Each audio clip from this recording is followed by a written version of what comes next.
আসসালামু আলাইকুম, সবাই কেমন আছেন? আশা করি সবাই ভালো আছেন। আজকে নিয়ে আসলাম আপনাদের জন্য একটি ভিডিও। এটি আমার প্রথম ভয়েস দিয়ে তৈরি করা ভিডিও।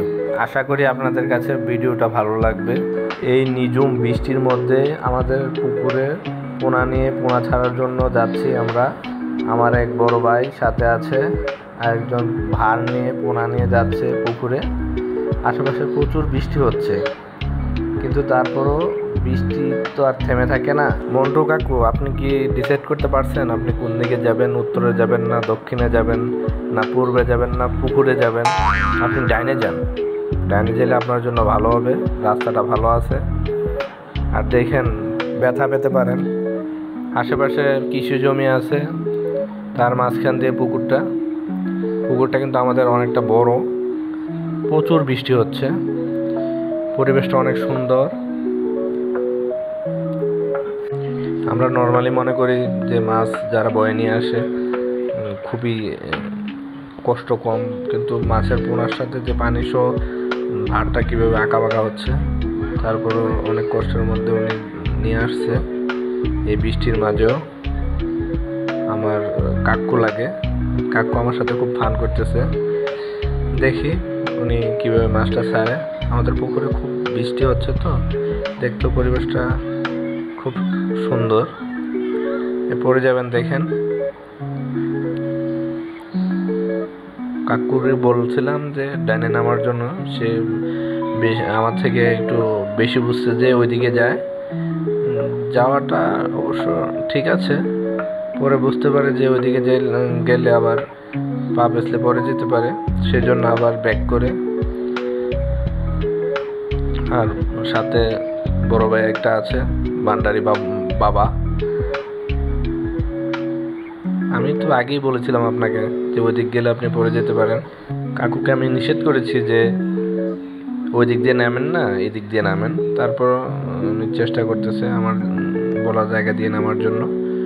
আমি বললাম কাকুকে যে আপনি নামেন, একটা যেহেতু মাছগুলো একটা ড্যাগের মধ্যে আছে, দুইটা ড্যাগ, আমাদের দেশি ভাষায় ড্যাগই বলা হয়।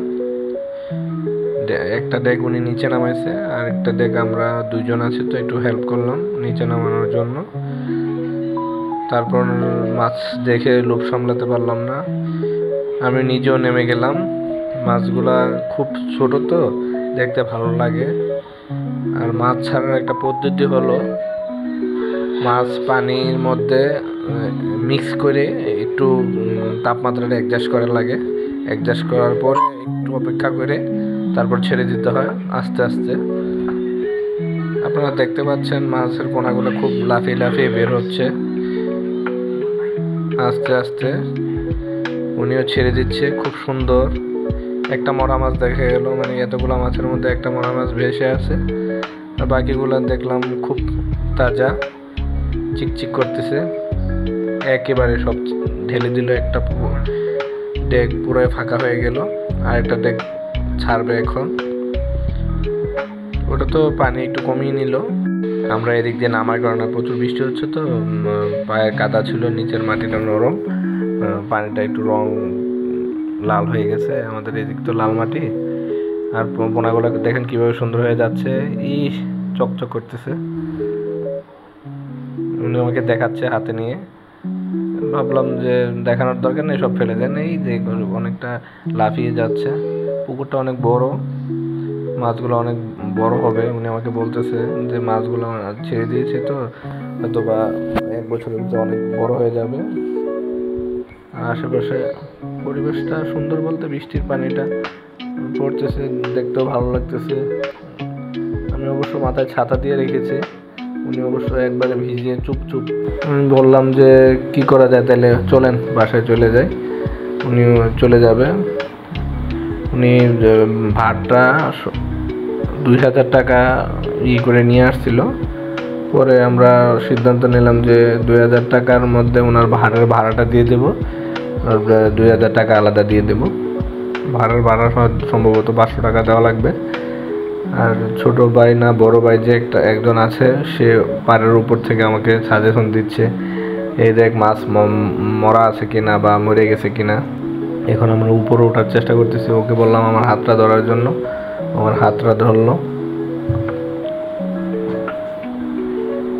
উনি ব্যাগগুলোকে পরিষ্কার করে আমাদের হাতে দিচ্ছে, বললো যে ডাইনিং না রাখার জন্য, একটা পরিষ্কার জায়গায় রাখার জন্য। আমি মাটিতে প্রথমে রাখার চেষ্টা করেছিলাম, পরে মাটিতে রাখতে নিষেধ করলো, পরে আমি রাখলাম ঘাসের উপরে রাখলাম। ঘাসটা কত সুন্দর দেখেন।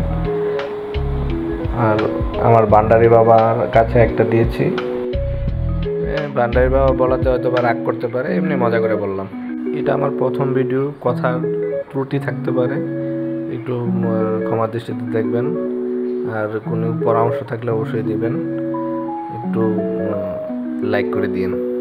ধন্যবাদ সবাইকে। আসসালামু আলাইকুম।